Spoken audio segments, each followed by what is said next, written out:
Hello and welcome to the Daily Millwall for Thursday the 19th of January 2023. Oh my, what a day.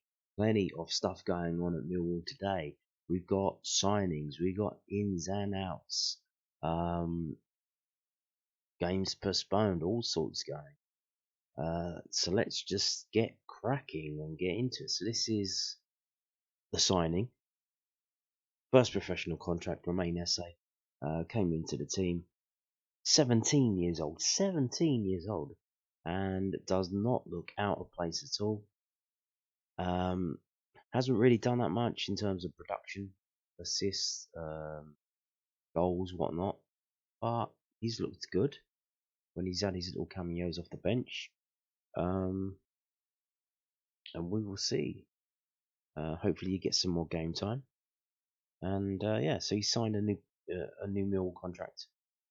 This is from millwfc.co.uk. Millwall Football Club is delighted to announce that Romain Esse has put pen to paper on a new long-term deal at the Den.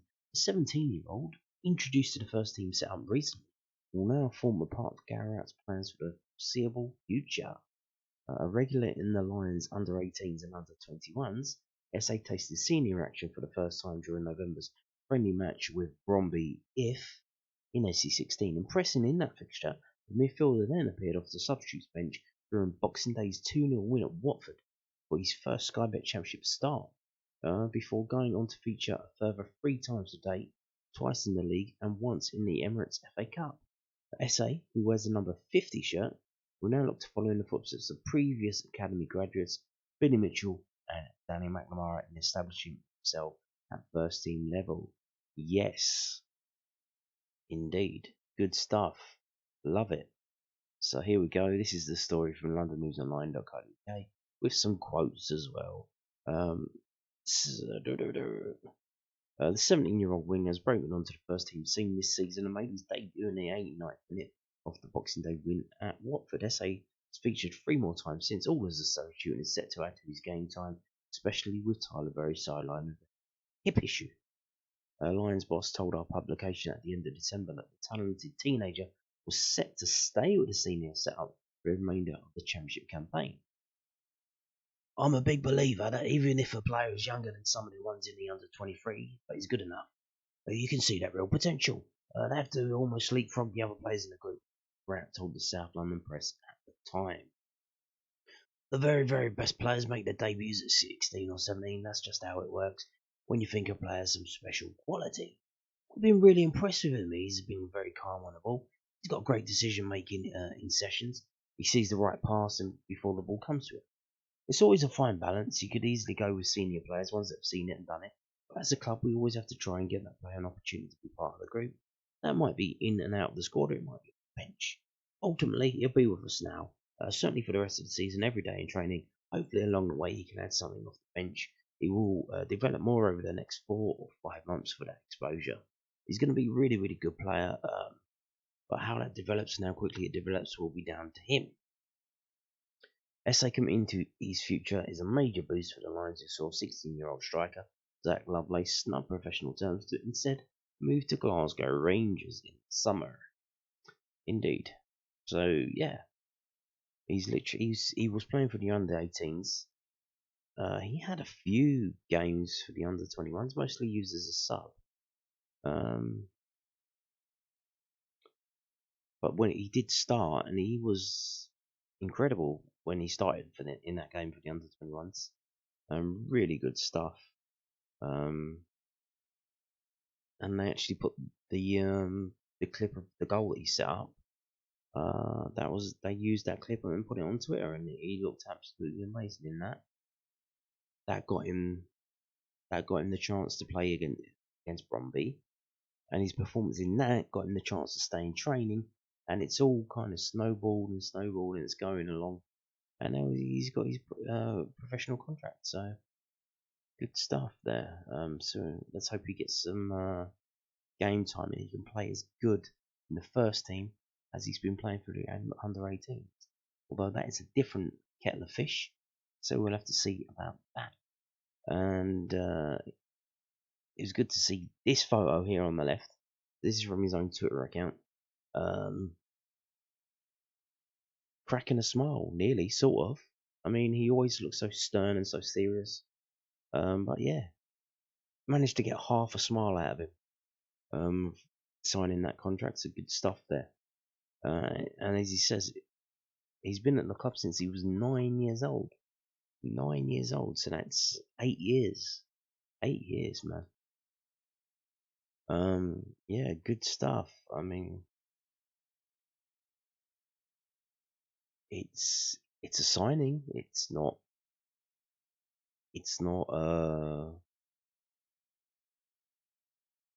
a finished piece of jigsaw that we need. It's not a striker. So we'll have to wait for that to see if they come along. The striker. Now, so that's the signing. I told you, player leaving. We've got a player leaving. Yes, Besart Topalloj. He's joined Bromley. Hang on, what? He's already at Bromley. Yeah, he's at Bromley on loan. Apparently, but they made an offer. So they made an offer, undisclosed fee, probably like 50k, I don't know, something like that. And Millwall have agreed and sold Besart Topalloj to Bromley. So Besart Topalloj joined Bromley for an undisclosed fee. The 21-year-old defender who spent the last few weeks on loan with the Ravens will now become a full member of the Vanarama National League outfit. Topalloj also experienced a loan spell at Dagenham Redbridge earlier this season and has been a mainstay in Kevin Nugent's successful under-21 side, gaining first-team squad experience with the Lions in the process. Millwall Football Club would like to thank Bez for his efforts during this time at the Den and wish him all the best for the future. Indeed, so he's left. He's gone. And a lot of people shaking their heads, saying, "What the hell's going on? What's happening here? Why are you letting him go? Everyone's leaving." Well, I'll tell you what I think is going on. It's quite a big change in the game, and it didn't seem like much at the time, but it has a massive knock-on effect to a lot of people, and that's going to be going on this summer. Now, last summer, the youth setups around the country changed from under 23s to under 21s. And I believe that was at the behest of the Premier League, because they didn't want to spend the money keeping players contracted till they were 24 years old, then bouncing them out. And basically, they pick the pipe. They pay the piper, so they pick the tune. And we can't really tell them no, because we all the EFL clubs got their bet hands out begging for scraps from the Premier League just to give them money. So I think they said, well, we want to switch it to an under 21, and everyone else agreed because they really couldn't say no. So we've gone from under 23s to under 21s. Now they made an exception because they didn't want an absolute bloodbath of players just cut left, right, and centre. They said it used to be you could play 3 over age players in the youth team in the age restricted game. This season they changed it to 5. Now I don't know what they're going to be doing next season, but if the clubs already know, I don't know if it's been announced or what's going on. They might be speaking about it now. If they go back to you can only have 3 overage players, there's going to be an absolute bloodbath this summer of players such as Besart Topalloj, who is 21, is going to be 22. He's going to be over age for the under 21s. You understand? So basically, you need to prove yourself by the time you're 21 or by the time you're 22, and you need to get yourself into the first team squad or there or thereabouts by then. Because if you don't, they're just going to release you, they're going to cut you, they're going to loan you out to move you on. Whereas before, that would be 24. For however many years it was under 23s, probably like 5 or 6. So that's been cut down now. So literally, you need to start moving.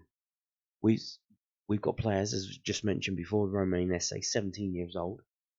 He was playing for the under-21s when he's 17. So he's got 4 years. So you think of the other players, if they're 17, 18, they get into the start playing for the under-21s. They've got like 3 or 4 years to prove themselves. If they don't do it in that time, you've aged out. You've gone past the age limit, and it's time to move on.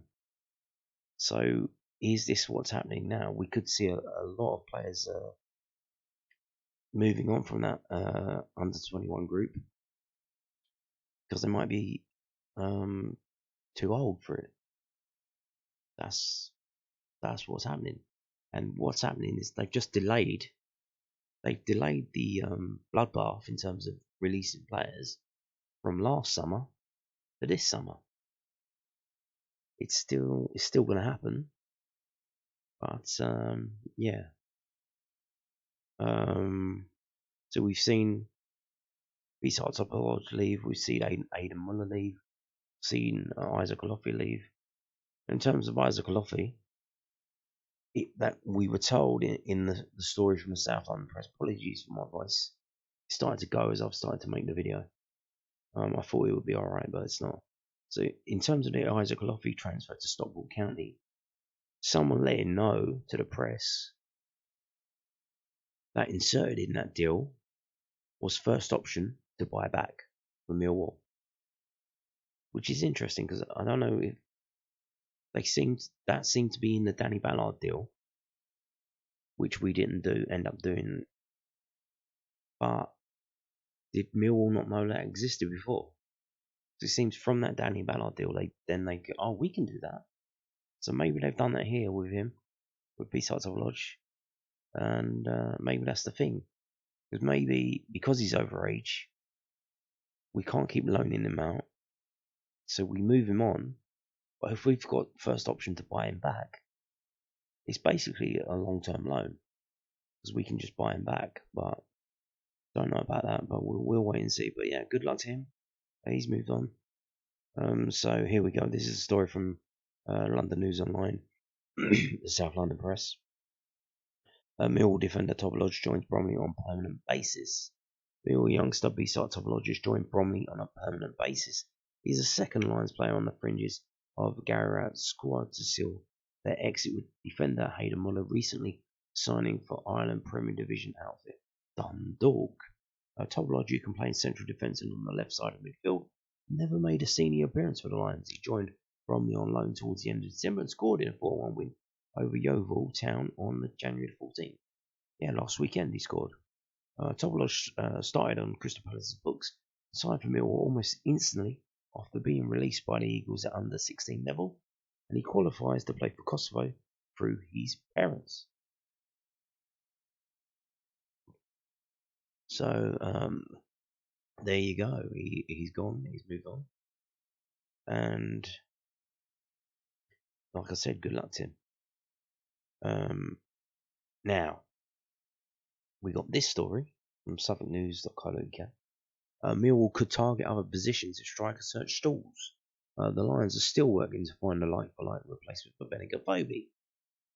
Gary Rowett has admitted that the January transfer window has been incredibly difficult so far, with Millwall still working to make their second edition of the month. The Lions boss previously claimed that he wanted 2 new signings through the door, the main focus being a striker to replace Benegafobi, who left the Den to join Hatter Club, who are they exactly, earlier in the window.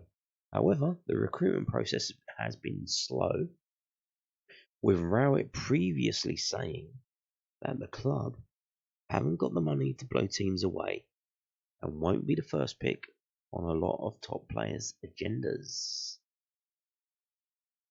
Millwall are unlikely to make any additions before Saturday's trip to Cardiff City, meaning that the bulk of their transfer business will need to be done in the final stages of the window. It's disappointing because we want to strengthen, he told me. We've been wanting to strengthen since the first day of the window. I think it's important that we do that because we're in a brilliant position. For us, it's the same as the staff. We're always pushing for that to happen. As I said, everyone is working hard to try and achieve that. It's never quite that easy. However, Rowett has refused to rule out strengthening in other areas of the pitch, despite prioritising attackers. This is something that could become even more important if Millwall are unable to sign a striker before the deadline passes on January the 31st, with the lines open to any options that could help them score more goals in the latter stages of the campaign. What does that mean?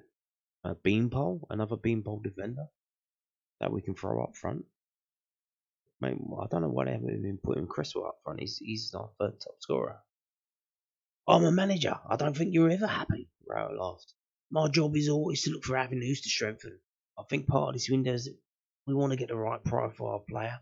We want to strengthen attacking areas, but we also have to be mindful that we might have to go about it a slightly different way.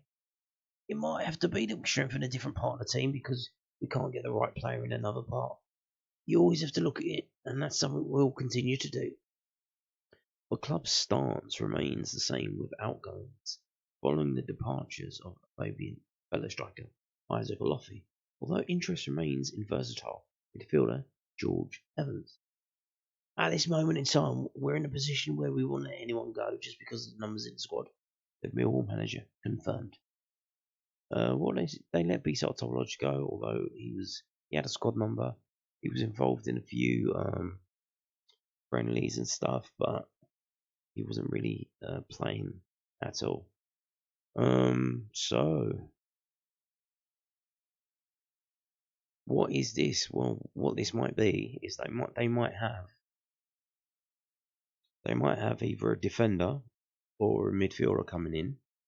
They might have them lined up, and this is preemptive because they know that you watching this right now, that if we don't sign a striker and if we sign a defender or a midfielder first, next signing, you are all gonna moan. You're gonna go, "Hey, what are you doing? Why are you signing a striker, Rowett? Sort it out. What are you doing?" And that's you, that is, yeah. And this is probably preemptive to cut that off. Now, in terms of moaning, I'm not gonna moan until I'm gonna save my moaning until Tuesday the 31st at 11:15 p.m. because that will be when the window closes, and we will know finality what deals have or have not been done. We're speculating now, we're hearing things with this, that, we're trying to get that player, this player, Millwall linked with this player, that player. Linked doesn't mean anything. Have they signed? Romain Esse signed, that means something.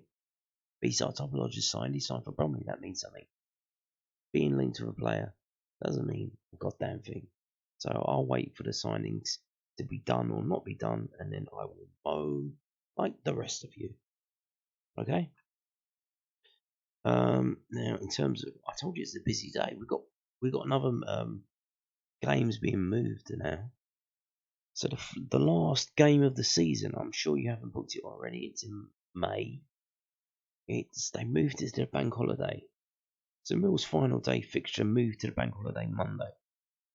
This is from millwallfc.co.uk. Mill's final game of the 22-23 Sky Bet Championship season will now take place on bank holiday Monday, the 8th of May, kick off at 3 p.m. The Lions take on Blackburn Rovers to close out the campaign in SC16, with the fixture move due to the coronation of His Majesty King Charles I, taking place on Saturday the 6th of May. And then they talk about Sky Bet League 1 and League 2, and I don't care about that. But yeah, so all championship games have been moved to 3 p.m. on Monday the 8th of May, so isn't that fantastic? Good stuff there. People moaning, I don't know why they're moaning. I think that's better for some people, isn't it? Monday, although I don't know. Does it matter? Maybe, maybe not. But yeah, it's been moved anyway, so there you go. Now, this is funny. If you're after a ticket for the QPR game coming up, the club have announced a comprehensive list of, well, you'll see in a minute. This is from the club's website, millwallfc.co.uk.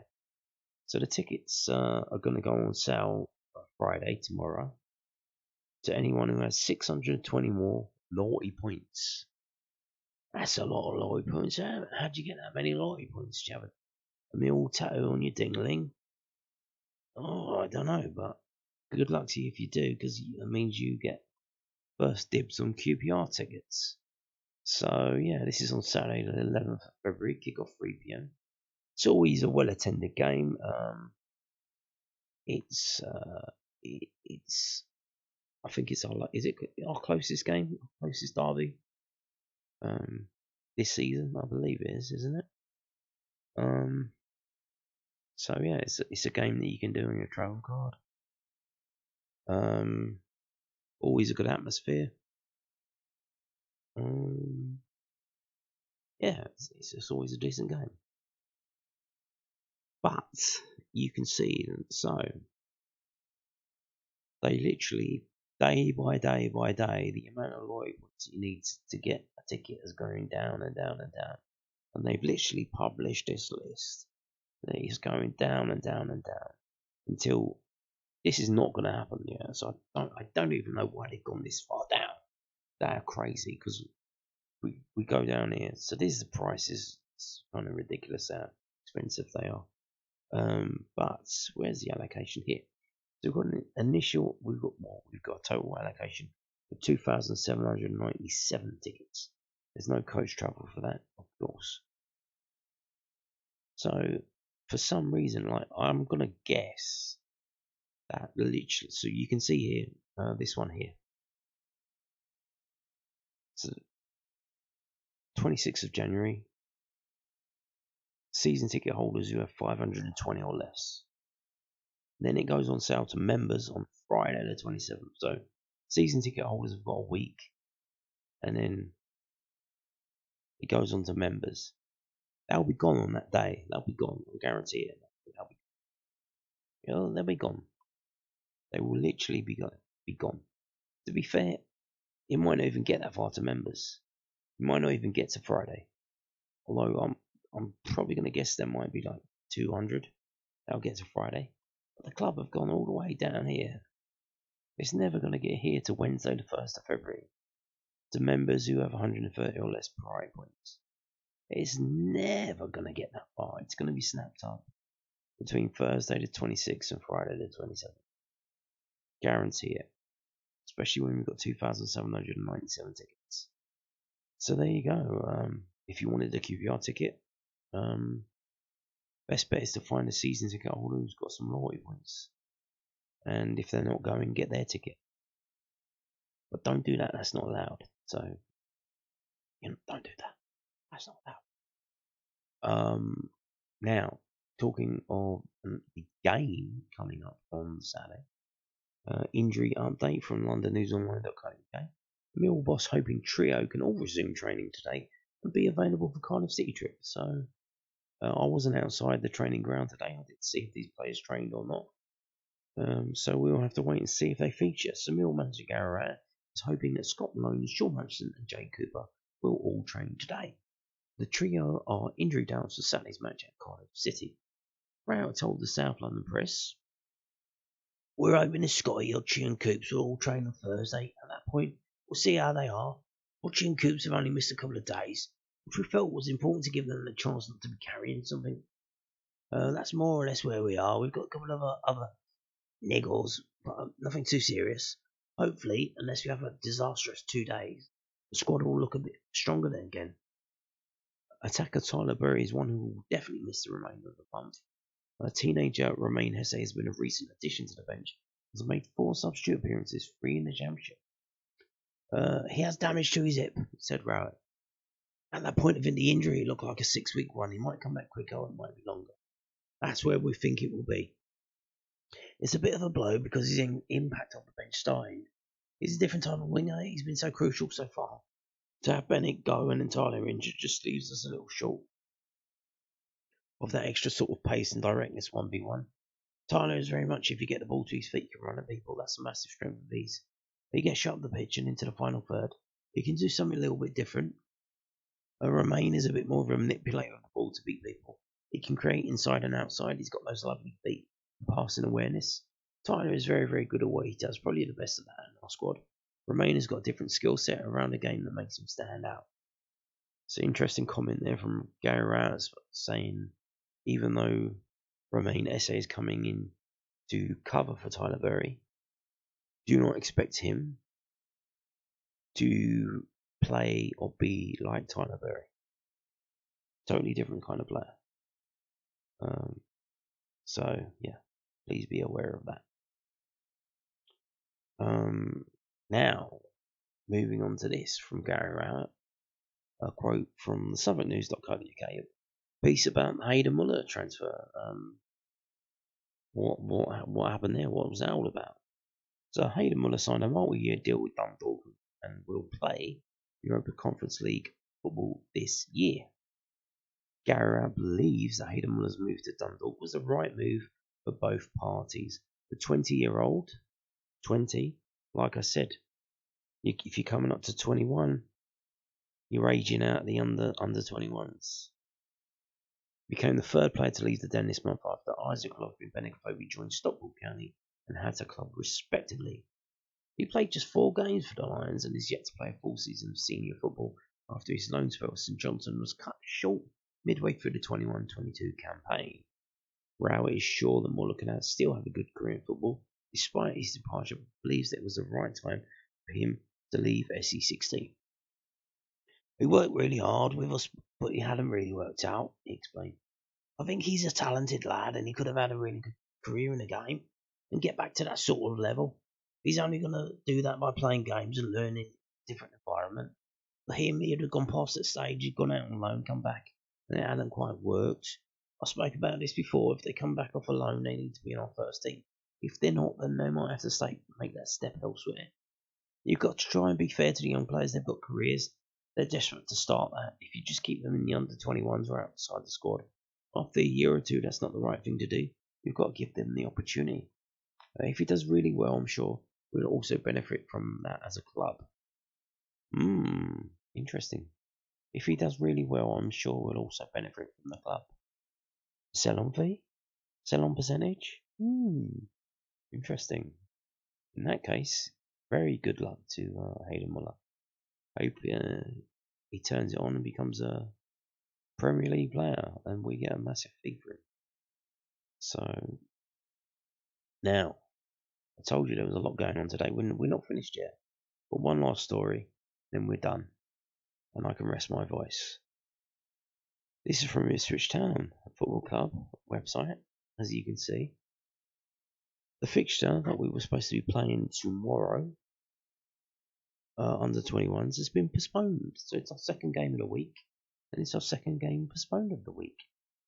It's supposed to be held at the Ipswich Town Training Centre. It's been postponed due to a frozen pitch. The Young Blues were set to host Millwall at Playford Road on Friday the 20th of January, but a new date for the game will be confirmed in due course. In their previous meeting, the two sides played an entertaining 3-3 draw at Millwall's Calmont Road. So yeah, there you go. It is what it is. Like, the weather's awful. It's freezing. But what that means is Millwall under 21's next game. They haven't played for a while now. I don't think they played since that last game against Ipswich in December.